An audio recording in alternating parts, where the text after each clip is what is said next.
Hey guys, it's Josh here and welcome back to another speed build video. Today we're building a simple Australian farmhouse.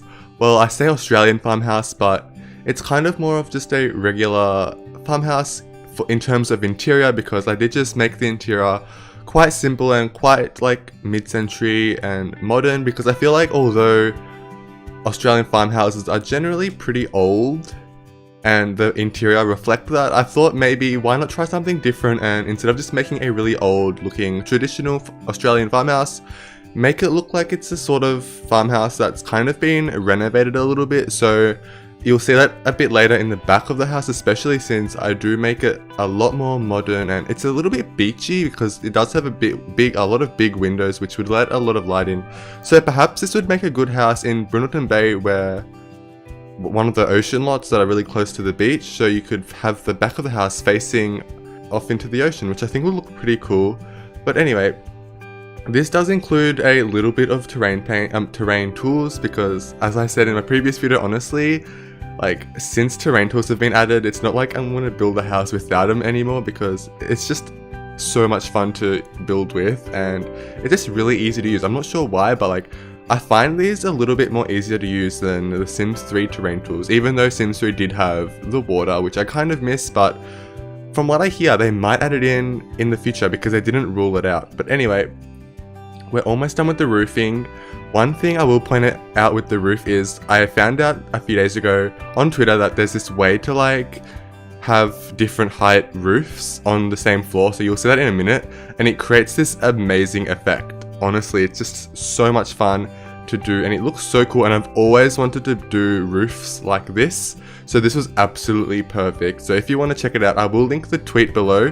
The tutorial was by TheKalino. She made it really easy to understand, and honestly you'll see in a moment how cool it makes like the roof look, because I wanted to build a farmhouse since forever, but I didn't really want to, since I just couldn't really do the roof as I wanted. But with the tips that TheKalino posted, honestly it's like 100% what I wanted to do with the roof, and it just makes it so much better looking. See, look at that. That's what I'm talking about. So there's like this half wall on the second floor, and the roof is literally on the half wall, and it just makes it look like the ceiling is raised up a little bit and then the roof is just on there. Like, how cool is that? But anyway, make sure you do this at the end of the build though, because when you place rooms inside, it kind of deletes the roof. So you'll see that in a moment when I start moving inside, that when I start placing the rooms, the roof actually disappears. So I do fix it up at the very end, but for the moment it's there, and then during the speed build it will disappear because I placed the rooms, and then when I'm finished at the very end I'll replace it. And the main concept behind it is that if your house is on the first floor, you build up to the second floor, delete the floor underneath it, and then you just raise or lower the second floor room that would most likely be floating to the height that you want, and then you just drag the roof across. I'm not really good at explaining this. I wouldn't be surprised if you have no idea what I just said, but if you'd like to know how to do it, the link to the tweet will be below. But anyway, we're finally done with the exterior areas. I do have some trouble finding a nice like window orientation. Is that what you call it? Window orientation? But not to worry, since it doesn't take too long to fix that up. But anyway, the rooms are basically done, and as you can see, well, not really because it was really quick, but you'll see in a moment I quickly checked to see if the roof stayed, and it didn't.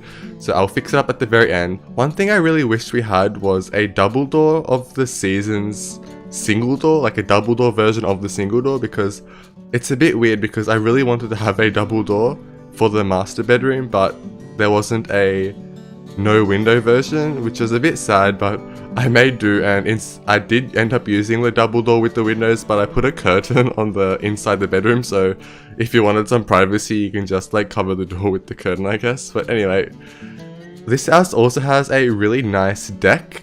I did try and make it look like it was some sort of extension, because I don't know, it just looked pretty cool. And as I said earlier, I did want to make this house look a little bit more modern and current than an old Australian farmhouse, so I did make it look a little bit more contemporary, I guess you can call it.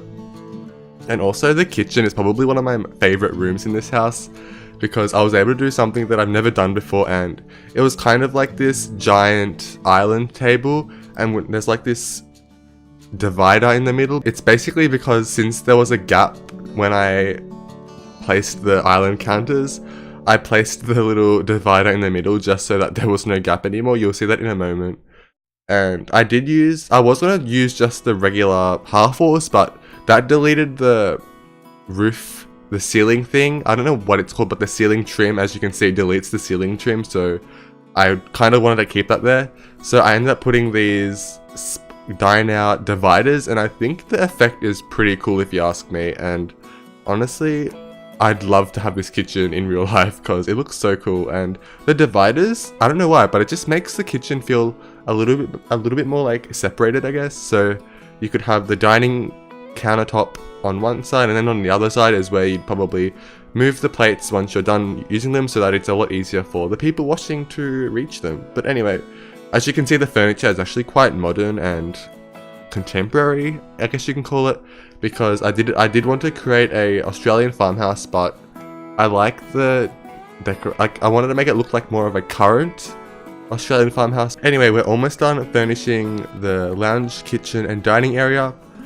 This house has 3 bedrooms, so 1 master bedroom with a ensuite, 1 bedroom with a double bed, and it also actually has a small deck area with access to ground level, or access to outside, so you can actually walk out from your bedroom onto some sort of balcony, and you can literally just go down the stairs and you're on dirt. Like, you can just walk out of the house from that bedroom. I'm not sure why I did that, but I feel like Australian farmhouses generally have multiple entrances and exits, and I have a feeling that maybe when this house was originally built, that room may not have been a bedroom. Maybe it could have been some other room. I'm not too sure what room it would be, but maybe it was just some other room that needed an easy way to get in and out of the house. So that's basically why that door is there. And also, the last bedroom is a kid's bedroom. It's a little bit smaller than the other 2, but I did fit in 2 beds as well. So essentially, this house could fit in potentially 4 people, or actually 6 Sims. So there's 2 double beds and 2 single beds in the house. So 6 Sims. That's a pretty decent size. And there is a lot of room to like expand if you wish. There's a lot of room to place outdoor activities if you want. So like those outdoor living slides, the water slides. And there's also like plenty of room for like campfires, and for whatever reason, if you have a lot of Sims over, you could like put some tents down or something. Who knows? Because honestly, in Australia, when I go to my grandparents' house, sometimes when a lot of family, especially around Christmas time, when a lot of family come and visit my grandparents, like obviously there's not enough bedrooms to fit everyone. So some people would go to a hotel, and then some people like me would bring a tent, and we'd literally set up in their backyard, and that's where we sleep. And then when we wake up, we spend time in the house, and then when we go to sleep, we just go back into the tent and go good night. But it's a little bit of a hassle when you wake up in the middle of the night and you have to go to the toilet, but we have the key, so it's all good. But like, walking in the cold at night isn't really what I like to do, so that's a bit whatever. But anyway, we're furnishing the bedrooms now. I think I talked over the first bedroom, which was a bit weird because I usually try not to talk over the important parts. But anyway, we're on to the second bedroom now, which is the master bedroom. This room is probably the most brown of all the bedrooms. The other bedroom is more of a blue color scheme, and honestly, I had so much fun with the kids' bedroom because I made it look like the Sims living in the kids' bedroom were like obsessed with void critters, which is basically Sims Pokemon. So honestly, if I was a kid, I'd love to live in that room because my bedroom as a child was just full of like Pokemon stuff. So I can kind of relate to that bedroom, and like I see myself living in there when I was a kid. The master bedroom is essentially complete, and it turns out I didn't really talk over the secondary bedroom, so we're doing that right now. This room is more of like a white and brown color scheme with touches of blue here and there, which I think turned out really nice. And one thing I was able to use were those new Get Famous rugs, and the swatches for them are so amazing. Like, some of them are really abstract, and the one in the blue bedroom is actually a swatch for the ruined rug. So if you saw the ruined rug and like, ew, what would I use that for? Check the swatches because some of them are like amazing and not ruined at all. So it's kind of like deceiving, but the swatches are really good, so definitely check them out. But anyway, I think, oh no, the kids' bedroom hasn't been done yet, so when I placed those Get Famous rugs down, I'm like, oh my god, I want to use this, so this has to be a Void Critter obsessed kids' bedroom. So that's exactly what I did, and I put some Void Critter stuff down, I put some like just random kids furniture down, and the color scheme is so colorful because, as you can probably guess, Void Critter items and posters are really colorful, so I was able to use all of them.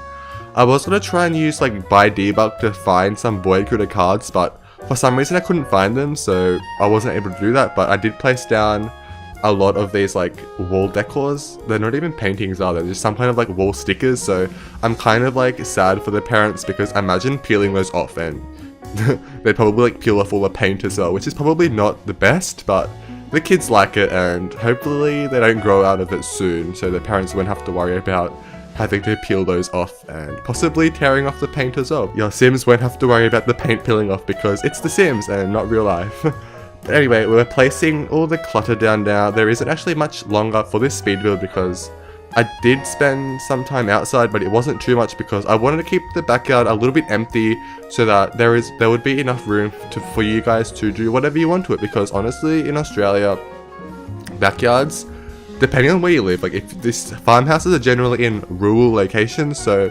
especially in rural areas, like the land sizes or the lot sizes are really big, and like half the time they're pretty bare as well. So I tried to be realistic in that respect and kept the backyard a little bit empty for you guys to do whatever you like with it. But there is also a pretty big pool as well, so if your Sims like to swim, this is the perfect house for them because there's a fenced off pool area with like some relaxation areas as well. So honestly, in the summer, this would be a perfect place to just like invite some friends over, sit on the deck or go down to the pool and cool off. And also, I'm not sure if this is the same for other countries, but in Australia, it's illegal to have a pool in your house that isn't fenced off or that isn't accessible without having to open some sort of kid-friendly or kid-proof fence. So that's basically why I fenced off the entire house, because this house is meant to be in Australia, so I tried to be realistic and obeyed the pool laws in Australia. So yeah, that's basically why it's completely fenced off. I'm not sure if like America and stuff like that have that rule as well. I have a feeling they don't, but that's a thing in Australia, so that's why I put a fence over. And here we go with the relaxation areas. Imagine just like sitting here in summer, relaxing, and when it's a bit too warm, you just like hop off the chair and just like literally jump into the pool. How relaxing would that feel? But anyway, I think we're almost done, so I'll probably leave you guys off here. There will be screenshots right after this, so definitely stay tuned for that. If you'd like to find this house on the gallery, it will be up as Australian Farmhouse. Anyway, I hope you guys enjoyed this speed build. Thank you guys so much for watching, and I'll see you guys next time. Bye guys!